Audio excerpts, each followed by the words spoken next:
Naam, nite Madema au Dr. Maganga ndugu zangu. Leo nimekuja na faida ya dawa itwayo Mkuwashengelo. Mkuwashengelo ni dawa kubwa, ni dawa kali yenye nguvu na uwezo mkubwa. Ni dawa ya kusafisha nyota, inaondoa nuksi na mikosi na mabaraa yote. Inaondoa vifungo vya kila aina katika mwili wako. Umefungwa kiriziki, umefungwa kikazi, umefungwa kibiashara.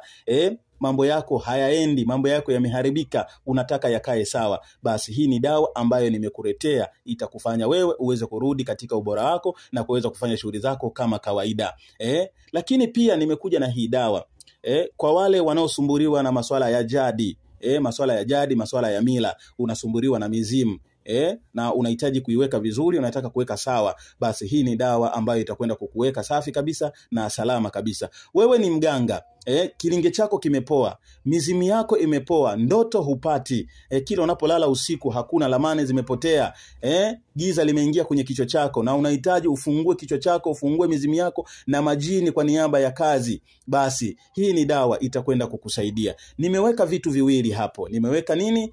Shilingi 20, hiyo ni ya dhamani, pamoja na ushanga mweupe. Nitakufafanulia, nitakutofautisha. Sawa? Hii ushanga mweupe unauona kwa wewe mganga. Sasa wewe mganga unachukua shilingi hii, unachukua shilingi hii 20 ya dhamani, na ushanga unaweka kwenye maji, unachukua na hiyo dawa, unakwenda kuoga kwa manuizi ya kufungua mizimu yako, mnajini wako, kufungua kilinge chako na kila kitu. Utakwenda kukaa sawa kabisa kupitia hiyo. Lakini kama ni wewe mtu wa kawaida unataka kusafisha nyota yako tu na mwili wako, unachukua shilingi 20 ya dhamani, unaiweka kwenye maji, unachukua na hiyo dawa, unakwenda kuoga kwa niaba ya kufungua vifungo na kusafisha nyota yako na kuondoa mikosi.